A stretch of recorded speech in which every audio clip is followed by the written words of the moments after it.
오늘 우리가 읽은 본문의 말씀의 내용에 보면 참으로 안타깝게도 예수님을 3년 동안이나 따라다니며 주님의 말씀, 교훈의 말씀을 듣고 또 주님께서 분명히 부활할 것이라고 말씀하셨음에도 불구하고 부활을 믿지 않는 제자들의 모습들을 우리가 보게 됩니다.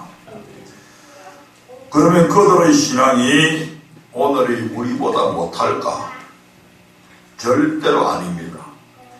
그들은 주님으로부터 직접 말씀을 3년이나 배웠고 훈련받았습니다.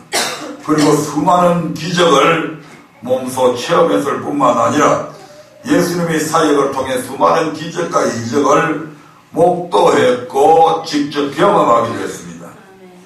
흔히 이런 말들을 우리 주변에서 많이 들었을 것입니다.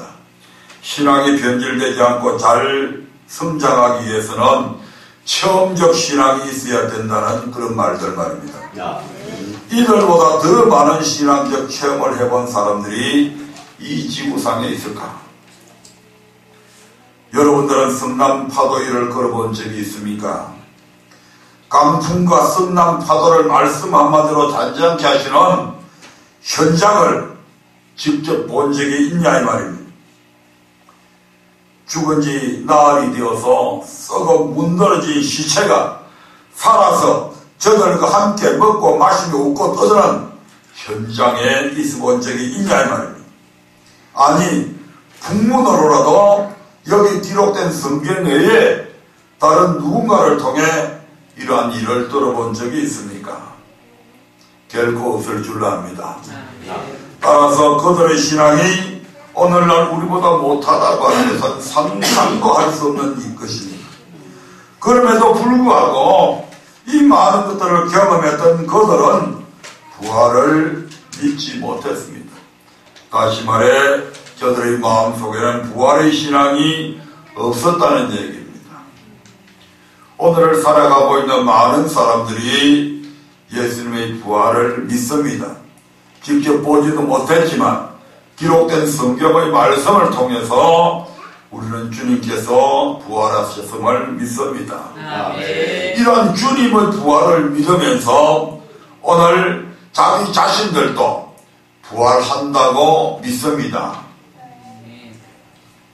많은 사람들이 자기 자신들도 부활한다고 분명히 그렇게 예수 그리스도로 주는 그리스도시여 살아계신 하나님의 아들이라고 고백한 수많은 사람들이 자신들은 분명히 부활한다고 믿습니다. 하지만 그들의 삶의 모습들을 보면 이건 전혀 부활의 신앙을 갖고 있는 사람들하고는 전혀 상관없는 삶을 살아가고 있는 것을 우리들은 봅니다. 여러분 우리 자신들도 정말 내가 부활의 신앙을 믿고 있는 사람일까라고 스스로 자문할 정도로 때로 의심이 일어날 때가 있습니다. 도대체 부활의 신앙은 어떤 신앙일까? 어떤 모습으로 사는 것이 정말 부활의 신앙을 가졌다면 저 따위로 살아서 될까? 라고 하는 많은 의문들을 갖게 됩니다. 그래서 오늘은 본문의 말씀을 통해서 부활의 신앙은 어떤 것일까? 정말 내가 부활한다고 라고 했을 때 우리는 부활해서 그냥 바로 천국으로 들어가는 것이 아니고 반드시 주님의 심판대 앞에 서게 된다고 하는 사실을 많은 사람들이 간과하고 있다 이 말입니다. 거기에서 최종적으로 천국을 가는 부활인가 지옥을 가게 되는 부활인가 나뉘어지는데 옛날에 저도 잘 모를 때는 우리 예수 믿는 사람들만 부활해서 그냥 천국 가는 줄로 알았어요. 그런데 성경을 보면 우리 믿는 사람들뿐만 아니라 믿지 않는 자들도 분명히 부활을 합니다. 그리고 다 부활을 시켜서 어디 앞에 서냐면 주님의 심판대 앞에 서게 되거든요.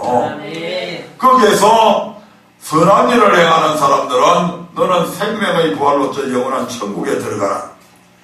또 악한 일을 행한 자들은 심판의 부활로 너는 악하게 살았기 때문에 너는 지옥에 들어가라. 이렇게 나누어진다고 하는 사실들을 많은 사람들이 잊고 살아가고 있다 이 말입니다. 무조건 부활만 하면 그냥 천국에 들어가는 것으로 착각을 하고 있어요.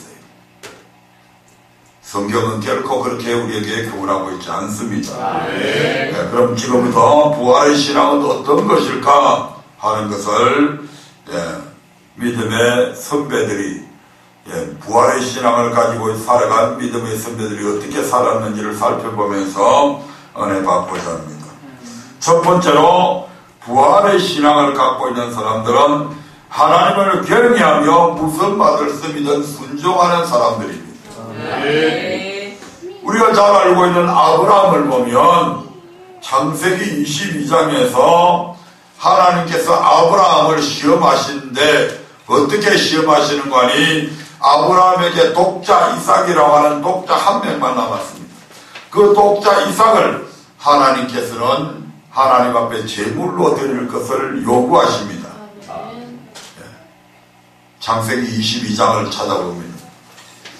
그런데 거기에 보면 이 아브라함이 전혀 하나님께서 그렇게 명령하셨음에도 불구하고 거기에 대해서 어떤 반론을 제기하거나 이의를 제기하거나 하나님 이건 너무하시지 않습니까? 이스마엘도 떠나보내게 하시더니 이제 이 독자 이삭 하나밖에 안 남았는데 이 이삭까지 뺏어가시면 어떻게 하십니까?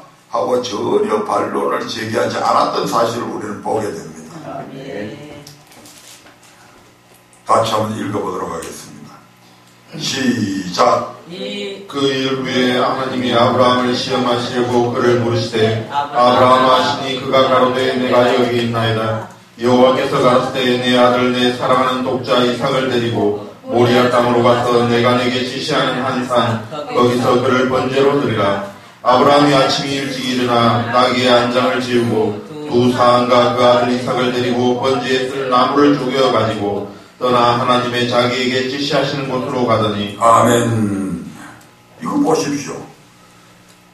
아브라함은 그러한 하나님의 명령이 떨어졌는데도 불구하고 거기에 대해서 전혀 이의를 제기하거나 하나님 앞에 거기에 대해서 반문을 하거나 하나님 한번 입장을 바꿔놓고 생각해 보십시오. 어떻게 하나 남은 아들을 하나님 앞에 바쳐드리면 나는 이제 어떻게 됩니까? 하고 이런 얘기를 전혀 하지 아니하고 그대로 순종하는 것을 봅니다. 어떻게 아브라함이 이와 같은 자기 사랑하는 독자 이삭밖에 안 남았는데 그 아들을 하나님 앞에 번제로 드리라고 하는 이 잔혹한 그러한 지시 앞에 명령 앞에 어떻게 이렇게 한마디 말도 반론하지 아니하고 물어보지도 아니하고 그대로 할 수 있었냐 이 말입니다. 창세기에서는 그 이유에 대해서 나와 있지 않지만 히브리서 11장 17절부터 19절에 보면 아브라함에게는 바로 부활의 신앙이 있었기 때문에 이것이 가능했음을 우리가 볼 수가 있습니다. 아브라함에게는 하나님께서 분명히 이 아들 이삭을 다시 살려주실 것이다 라고 하는 이 믿음이 있었다 이 말입니다. 같이 한번 읽어보도록 하겠습니다. 시작. 아브라함은 시험을 받을 때에 믿음으로 이삭을 드렸으니 저는 약속을 받은 자로 돼 그 독생자를 드렸느니라. 저에게 이미 말씀하시기를 내 자손이라 칭할 자는 이삭으로 말미암으리라 하셨으니 저가 하나님이 능히 죽은 자 가운데서 다시 살리실 줄로 생각한지라. 비유컨대 죽은 자 가운데서 도로 받은 것이니라. 아멘. 예, 보십시오. 우리 하나님께서는 분명히 니한테서 난, 니 태에서 난 그 약속의 자식 이삭을 통해서 네 후손이 땅의 모래처럼 땅의 모래처럼 하늘의 별처럼 많아질 것이라고 그렇게 약속하셨거든요. 그런데 만약에 하나님께서 이 이삭을 그냥 죽여버리시고 그렇게 하면 아브라함의 대는 완전히 끊겨버립니다. 그러면 하나님은 거짓말장이 하나님이 되는 거죠. 그런데 아브라함이 볼 때 하나님은 절대로 거짓말하지 않는 분임을 신실하신 하나님 되심을 아브라함은 이미 경험했다 이 말입니다. 왜냐하면 자기가 나이가 100세가 되고 자기 아내 사라는 경수가 끊어지고 아기를 임신할 수 없는 그런 사건이었음에도 불구하고 하나님께서는 분명히 자기들에게 후손을 주셨잖아요. 할 수 없는 것을 이미 하게 하신 그러한 하나님을 그의 신앙을 통해서 많이 경험했습니다. 그러므로 하나님께서는 분명히 이 아들을 지금 하나님께서 번제로 바치라고 했으니까 이 아들을 번제로 바치게 되면 내 후손은 끊어지는데, 그렇게 되면 하나님은 거짓말장이 하나님이 된다. 그런데 여태껏 내가 경험해본 이 하나님은 결코 그런 하나님이 아니시다. 그렇다고 한다면 이 하나님께서 번제를 드리라고 했으니까 내가 번제로 드리고 나면 하나님께서 분명히 이 아들을 다시 살려주실 것이다. 이와 같은 부활의 신앙이 이 아브라함에게 있었기 때문에 그는 하나님께서 자기 아들 이삭을 드리라고 하는 이 엄청난 명령 앞에 전혀 이의를 제기하지도 않았고 반론을 제기하지도 않았고 물어보지도 않았다 이 말입니다. 아멘. 이처럼 부활의 신앙을 가진 사람들은 하나님을 경외하게 되고 하나님의 무슨 말씀이든 명령이든 순종하는 신앙을 가진 순종하는 신앙이 바로 부활의 신앙입니다. 아멘. 예, 두 번째로 부활의 신앙은 어떤 신앙이냐면 가장 귀한 것을 드릴 줄 아는 신앙입니다. 네. 가장 귀한 것을 드릴 줄 아는 신앙이 바로 부활의 신앙을 가진 사람들의 삶의 모습입니다. 네, 막달라 마리아라고 하는 7 귀신들이 오늘 우리가 본문에서 보면 이 막달라 마리아에게 우리 주님께서 가장 먼저 보이셨잖아요. 가장 먼저 무덤을 찾아간 사람들이 이 막달라 마리아입니다. 네, 성경에 보면 마리아라고 하는 이름들이 많이 나오는데 이 막달라 마리아는 7 귀신이나 들렸던 그런 또 많은 신학자들이 장녀였다고 그렇게 결론 내리고 있습니다. 많은 바리새인들조차도 그 여자가 어떤 여자인지 이미 알고 있었습니다. 아멘. 네, 이런 막달라 마리아 누가복음 7장 36절부터 50절에 보면 이 막달라 마리아가 자기 일평생 쓰고 싶은 거 쓰지 아니하고 한 푼 두 푼 모아서 저축한 이 300데나리온 장정이 하루 품삯이 300일의 품삯을 모은 것이 300데나리온이거든요. 그 300데나리온이나 되는 엄청난 값이 나가는 향유옥합을 깨뜨려서 주님의 발에 붓고 자기의 머리털을 가지고 주님의 발을 씻겼던 여인이 바로 이 막달라 마리아입니다. 한번 읽어보도록 하겠습니다. 누가복음 17장 36절부터 50절입니다. 시작. 누가복음 7장 36절부터 50절입니다.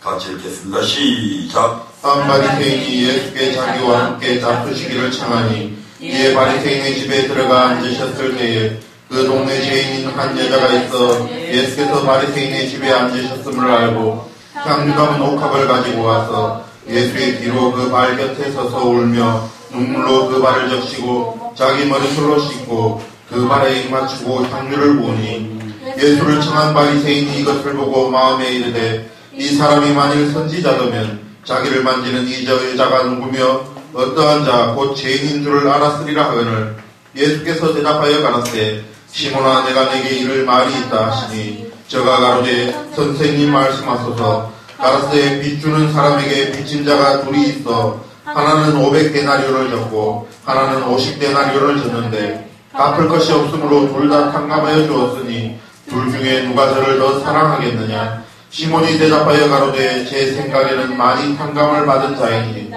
가라사대 내 판단이 옳다 하시고 여자를 돌아보시며 시몬에게 이르시되 이 여자를 보느냐. 내가 내 집에 들어오매 너는 내게 발 씻을 물도 주지 아니하였으되 이 여자는 눈물로 내 발을 적시고 그 머리털로 씻었으며 너는 내게 입맞추지 아니하였으되 저는 내가 들어올 때로부터 내 발에 입맞추기를 그치지 아니하였으며 너는 내 머리에 담남유도 붓지 아니하였으되 저는 향유를 내 발에 부었느니라.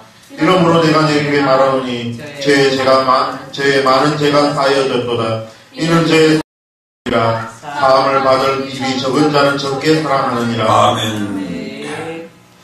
참 아름다운 귀한 옥합을 깨뜨린 이 여인의 얘기는 2000년 전부터 오늘까지 수많은 사람들에게 아름답게 읽혀지고 있는 그러한 삶의 모습들입니다. 예수 믿는 사람치고 이 막달라 마리아의 사건을 알지 못하는 사람은 거의 없습니다. 아멘. 가장 귀한 일평생 모아놓은 그 귀한 향유 옥합을 단번에 깨트려서 예수님의 머리도 아닌 그 발에, 가장 우리가 사람의 인체 중에서 발은 늘 더러운 곳을 많이 디디고 살아가고 있잖아요. 그 발에다가 붓고 그 발에 입 맞추고 머리털로 얼마나 예수님의 발을 존귀하게 여겼으면 머리털로서 그 발을 씻겨드렸던 이 여인의 얘기. 자기의 가장 귀한 것을 드릴 줄 아는 가장 귀한 옥합을 깨뜨린 이것이 바로 부활의 신앙을 가진 사람들의 모습들이다 이 말입니다. 아멘. 우리가 잘 아시다시피 마태복음 6장 19절부터 24절까지 보면 바로 이러한 이 옥합은 흡입된 것이 아니라 바로 하늘나라에 귀하게 쌓여진 보물이라고 하는 것입니다. 아멘. 이것은 하늘의 보물을 쌓는 것이죠. 우리가 볼 때는 옆에 있던 바리새인이나 제자들이 볼 때는 그것을 흡입하는 것으로 착각했을지 모르지만 이것은 결코 흡입한 것이 아니고 하늘의 보물을 쌓는 그런 행위였습니다. 그렇다고 해서 이러한 행위를 통해서 그러면 이 300단원을 흡입했으니까 알거지가 되냐? 결코 그렇지 않습니다. 성경은 하늘나라의 보물을 쌓는 사람들에게는 반드시 이 땅에서도 여러 배를 받는다고 분명히 약속하고 있는 것을 우리는 알고 있습니다. 역대상 29장에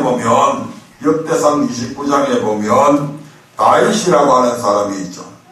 이 다윗은 자기의 일평생 모은 살구 재산을 하나님의 성전을 건축하는 데에 다 쏟아붓습니다.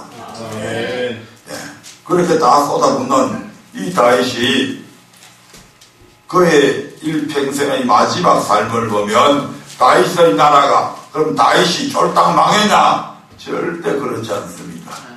다윗이 늙고 죽기까지 부하고 존귀했다고 성경은 그렇게 말씀하고 있는 것을 우리가 봅니다. 역대상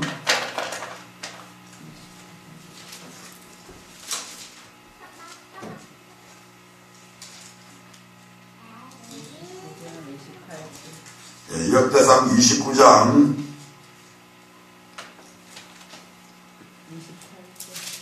1절부터 한번 읽어보겠습니다. 시작. 나의 땅이 온 회중에게 이르되 내 아들 솔로몬이 홀로 하나님의 택하신 바 되었으나 오히려 어리고 연약하여 이 역사는 크도다. 이 전은 사람을 위한 것이 아니오 여호와 하나님을 위한 것이라. 내가 이미 내 하나님의 전을 위하여 힘을 다하여 예비하였나니 곧 기부를 만들 금과 은과 녹과 철과 나무며 또 만호와 벽을 보석과 꾸밀 보석과 채석과 다른 보석들과 하반석이 매우 많으며 성전을 위하여 예비한 이 모든 것 외에도 내 마음에 내 하나님의 전을 사모함으로 나의 사유의 금은으로 내 하나님의 전을 위하여 드렸노니 곧 오빌의 금 3,000달란트와 천은 7,000달란트라. 모든 전벽에 입히며 금은 그릇을 만들며 공장의 손으로 하는 모든 일에 쓰게 하였노니 오늘날 누가 즐거이 손에 채워 여호와께 드리겠느냐. 아멘. 여기에 보면 이 다윗은 자기의 사유의 금, 자기 개인적으로 가지고 있는 금 3,000달란트를 나머지 철이니 은이니 그런 거 다 제껴놓고 3,000달란트를 하나님 앞에 드렸다고 합니다. 성전 건축을 위해서. 여러분 1달란트가 얼마의 값어치가 나가는지 아십니까? 1달란트는 34.27kg이 나갑니다. 34.27kg. 27kg, 34kg 잡고, 금 한 돈의 무게가 3.75g입니다. 이것을 34kg를 금 한 돈의 무게로 곱해보면 9,138돈이 나옵니다. 한 돈이 요즘 여러분들 금값 시세 알아보면 한 16만 3천원 뭐 거기에서 왔다 갔다 할 겁니다. 이것을 계산되면 한 달란트의 가격은 14억 9천만 원 정도 나옵니다. 금 한 달란트의 값어치는 14억 9천만 원. 근데 3,000달란트를 지금 이 다윗이 냈다고 그러잖아요. 그럼 이 3,000달란트가 얼마냐면 약 4조 4,100억이 됩니다. 4조 4,100억을 성전 건축하는데 이 다윗이 다 내놓았다 이 말입니다. 그런데 2절에 보면 다윗은 이 3,000달란트의 자기의 사유의 재산을 내놓기 이전에 내가 이미 내 하나님의 전을 위하여 힘을 다하여 예비했다고 그렇게 하고 있습니다.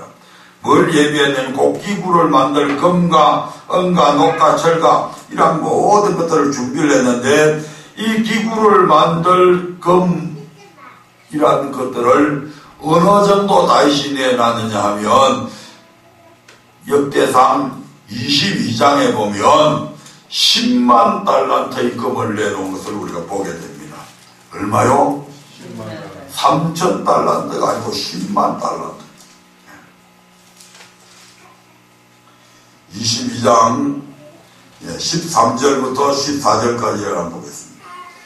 22장 13절부터 14절.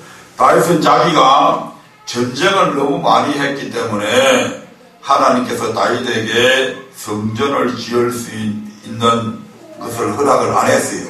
그래서 자기 아들 때에 성전을 건축하도록 만들었는데 그 대신에 다윗은 자기는 성전 건축을 직접 못하지만 자기 아들 솔로몬이 그 성전을 건축할 수 있는 모든 것들을 준비를 다 해놓습니다.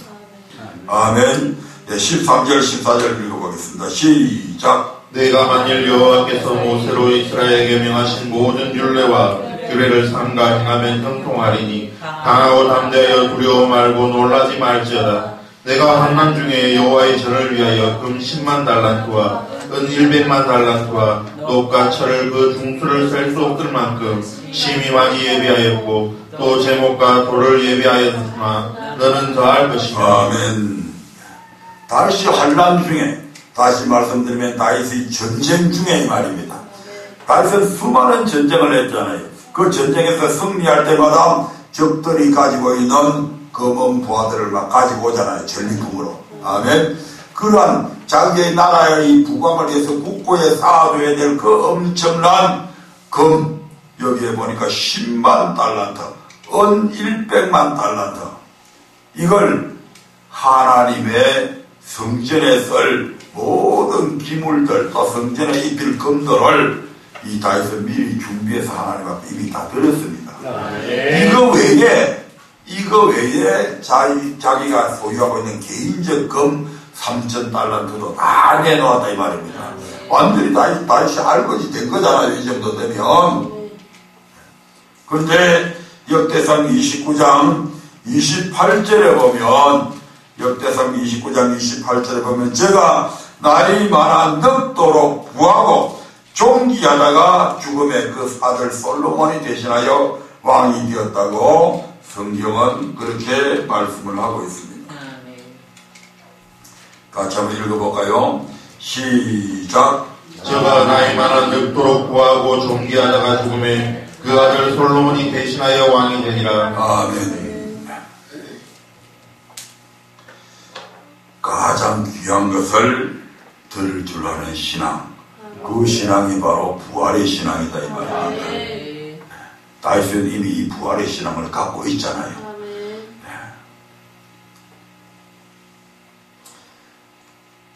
이러한 막달라 마리아가 깨뜨려 드린 향유 옥합이나 다윗이 드린 이 엄청난 검은 부하들, 이것이 우리가 볼 때는 가장 귀한 것인지 모르지만 사실은 하나님이 볼 때는 전혀 귀한 것 아니거든요. 우리가 누가복음 16장에서 보듯이 우리 하나님께서 우리에게 맡겨놓은 재물들은 지극히 작은 것에 불과합니다. 아멘. 이 지극히 작은 것을 하나님 앞에 드릴 때에 하나님께서는 큰 것, 천국을 그 사람들에게 맡겨주시잖아요. 아멘. 그래서 우리는 절대로 이런 물질에 하나님 앞에 드림에 있어서 물질에 연연하지 않는 그런 지혜를 발휘하시기를 주의 이름으로 축원드립니다. 그래서 내가 귀하다고 생각하는 모든 것들 하나님이 요구하실 때 그렇다고 저축도 하지 말고 네 맘대로 쓰라는 얘기 아닙니다. 그런 것들 한 푼, 두 푼 저축을 해놨다 할지라도 하나님께서 필요로 해서 요구를 하실 때는 그분 앞에 기꺼이 내어드릴 수 있는 그런 믿음이 바로 부활의 신앙이다 이 말입니다. 아멘. 마지막으로 부활의 신앙을 가진 사람들은 어떤 모습으로 살아가냐면 땅의 지체를 죽이는 신앙으로 살아갑니다. 무엇을 죽인다고요? 땅의 지체를 죽이는 신앙. 이것이 바로 부활의 신앙이라고 성경은 우리에게 그렇게 가르치고 있습니다. 골로새서 3장 1절부터 5절의 말씀에 보면 우리를 향해서 사도 바울은 이제는 너희들이 위의 것을 바라보라고 살아가라고, 위의 것을 바라보며 살아가라고 그렇게 교훈하고 있는 것을 보게 됩니다. 골로새서 3장, 우리 모두 다 잘 아시는 말씀이죠. 3장 1절부터 5절의 말씀을 같이 합독하겠습니다. 시작. 그러므로 너희가 그리스도와 함께 다시 살리심을 받았으면 위의 것을 찾으라. 거기는 그리스도께서 하나님 우편에 앉아 계시느니라. 위의 것을 생각하고 땅의 것을 생각지 말라. 이는 너희가 죽고 너희 생명이 그리스도와 함께 하나님 안에 감추었음이니라. 우리 생명이신 그리스도께서 나타나실 그때에 너희도 그와 함께 영광 중에 나타나리라. 그러므로 땅에 있는 지체를 죽이라. 곧 음란과 부정과 사욕과 악한 정욕과 탐심이니 탐심은 우상 숭배니라. 아멘. 그러므로 너희가 그리스도와 함께 다시 살리심을 받았다면 이 말입니다. 오늘 저와 여러분들은 이미 십자가에서 못 박혀 죽으신 주님을 믿음으로 말미암아 원죄에서 구원받은 사람들입니다. 그리스도와 함께 물에 잠겨서 십자가에서 이미 죽었잖아요. 아멘. 죽고 그리스도께서 부활하실 때에 우리도 같이 함께 이제는 영적으로 살아난 그런 사람들이 되었다 이 말입니다. 그래서 너희가 그리스도와 함께 다시 살리심을 받았다면 이제부터는 이전처럼 썩어질 것, 땅에 있는 것을 위해서 찾으면서 두더지처럼 땅속만 쳐다보고 살아가는 것이 아니라 이제는 위의 것을 찾으면서 살아가라고 그렇게 교훈하고 있지 않습니까? 위에 있는 것, 그건 영원한 것입니다. 아멘. 땅에 있는 모든 것들은 언젠가 없어질 것들입니다만은 위에 있는 것들은 영원한 것입니다. 결코 없어지지 않습니다. 그러므로 가장 가치 있는 것들이죠. 위에는 정말 가치 있는 것들이 있습니다. 거기에 영원한 생명이 있습니다. 거기에 황금 보석으로 꾸며진 천국이 있습니다. 거기에 생명수강이 칼칼 흘러 넘치는 그런 강들이 있습니다. 아멘. 눈물도 없고 한숨도 없고 이별도 없고 탄식도 없는 곳이 바로 위에 있다 이 말입니다. 아멘. 그러므로 우리는 그 위의 것을 바라보면서 살아가야 됩니다. 이것이 부활의 신앙을 가진 사람들의 모습들이다 이 말입니다. 네, 우리가 잘 아시다시피 모세라고 하는 사람이 있는데 이 모세는 히브리서 11장 24절부터 26절에 보면 히브리서 11장 24절부터 26절에 보면 그는 모세는 바로의 공주의 아들이 되어서 그는 왕자입니다. 그래서 모든 애굽의 다른 왕자들과 함께 애굽의 왕궁에서 어릴 때부터 교육을 받고 왕자로서의 모든 훈련들을 다 받게 됩니다. 그런 모세가 그곳에서 생활하게 되면 일평생 동안 모세는 아무런 고난 없이 떵떵거리며 자기의 권력을 마음대로 휘두르며 자기에게 주어진 그 엄청난 부귀영화를 누리며 살아갈 수 있습니다. 그럼에도 불구하고 성경은 모세가 바로의 공주의 아들이라고 하는 그 위치를 거절했다고 말씀하고 있고, 하나님의 백성들과 함께 고난받는 것을 오히려 즐거워했다고 그렇게 말씀하고 있는 것을 보게 됩니다. 같이 한번 읽어보겠습니다. 시작. 믿음으로 모세는 장성하여 바로의 공주의 아들이라 칭함을 거절하고 도리어 하나님의 백성과 함께 고난받기를 잠시 제약의 날을 누기는 것보다 더. 아멘. 믿음으로 모세는 장성하여 바로의 공주의 아들이라 칭함을 거절하고 도리어 하나님의 백성과 함께 고난받기를 잠시 제약의 낙을 누리는 것보다 더 좋아했다.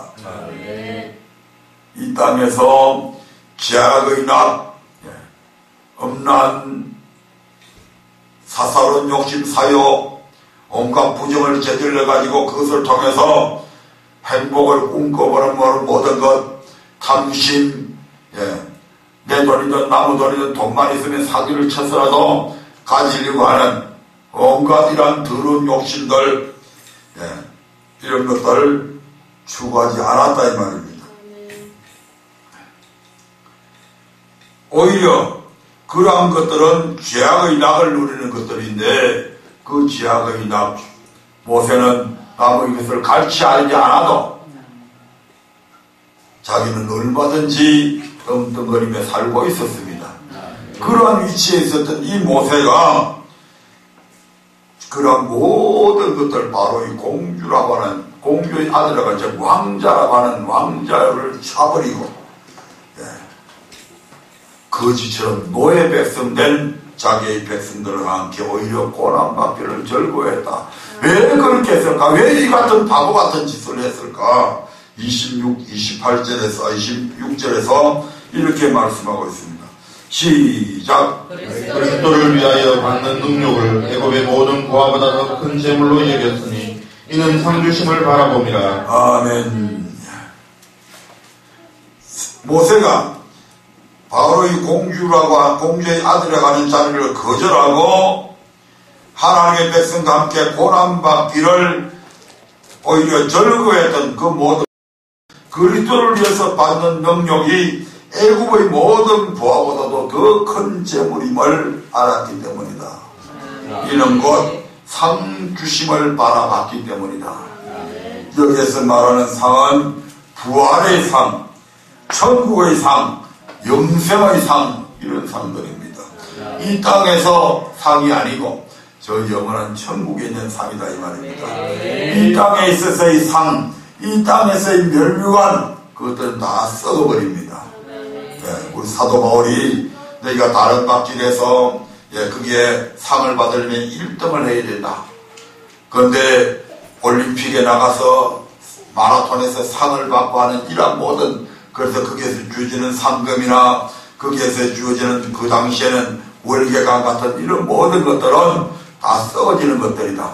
그 사람들은 그런 썩어진 것들을 위해서도 그렇게 절제하고 복종하는데 우리에게는 썩지 아니할 상이 있다 이 말입니다. 바로 부활의 상이요, 영생하는 상이요, 저 영원한 천국에 들어가는 그런 상들입니다. 아멘. 말씀을 맺도록 하겠습니다. 오늘 성찬식도 있으니까 빨리 마쳐야 됩니다. 부활의 신앙을 가진 자들은 결코 이 땅의 삶에 연연하지 않습니다. 아브라함, 이삭, 야곱은 어디를 바라보고 살았느냐 하면 그들은 새 성, 새 예루살렘을 보고 살아갔습니다. 아브라함이 가난뱅입니까? 거부입니까? 거부죠. 이삭은 거부입니까? 가난뱅입니까? 야곱은요, 거부입니까? 가난뱅입니까? 엄청난 부를 가지고 있고 그들에게는 엄청난 종들을 그들은 거느리고 살았습니다. 그런데 그들이 좋은 집에서 살았습니까? 어디에서 살았습니까? 성경은 그들이 장막 생활을 했다고 히브리서 11장에 보면 그렇게 기록을 해놓고 있습니다. 그 엄청난 부자인 그들이 왜 장막 생활을 했는가? 노래기가 돼서 그랬는가? 수전노가 돼서 너무 돈이 아까워서 그래서 장막 생활을 했는가? 아니다 이 말입니다. 히브리서 11장 10절부터 한번 보겠습니다. 9절 10절 보겠습니다. 9절 10절. 히브리서 10장 9절 10절 시작. 믿음으로 저가 외방에 있는 것 같이 약속하신 땅에 우거하여 동일한 약속을 유업으로 함께 받은 이삭과 야곱으로 더불어 장막에 거하였으니 이는 하나님의 경영하시고 지으실 터가 있는 성을 말았음이니라. 아멘. 하나님이 경영하시고 하나님이 지으실 터가 있는 성, 바로 새 성, 새 예루살렘이다 이 말입니다. 예수님께서 내가 가면 너희 처소를 예비하는 그 아름다운 성, 아멘. 그 성을 아브라함과 이삭과 야곱은 다 그것을 바라보면서 살았습니다.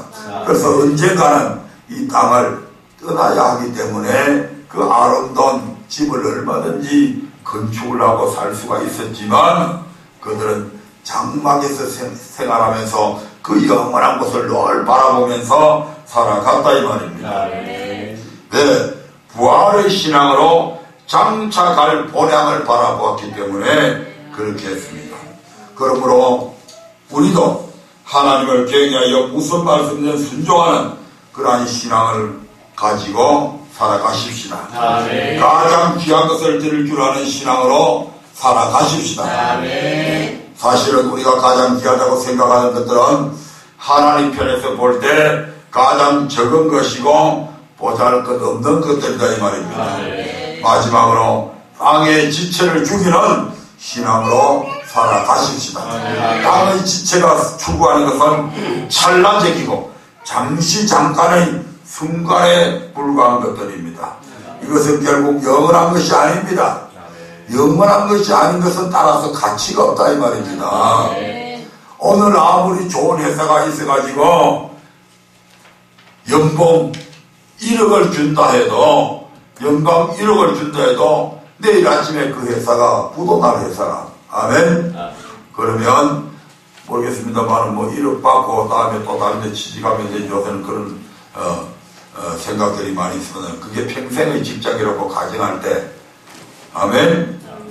연봉 1억을 준다 해도 지금 연봉 1억 한꺼번에 다 주는 거 아니잖아요. 1,000만 원 정도 주셨는데 내일 당장 망해버리는 회사라면 안 들어갑니다.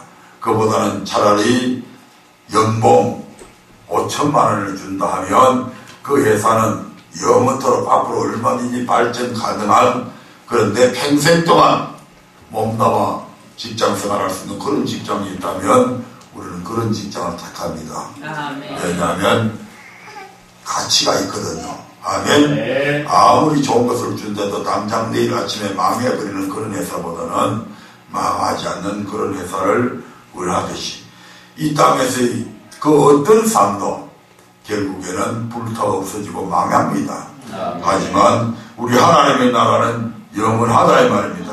따라서 부활에서 누리는 영원한 삶이야말로 우리에게 진정한 가치와 가장 복된 삶을 안겨줄 수가 있습니다. 그러므로 우리 언약 식구들 모두는 단 한 번도 빠짐없이 이런 부활의 신앙을 가지고 살아가므로 모든 삶에 승리하는 은혜와 축복이 있으시기를 주의 이름으로 축원드립니다.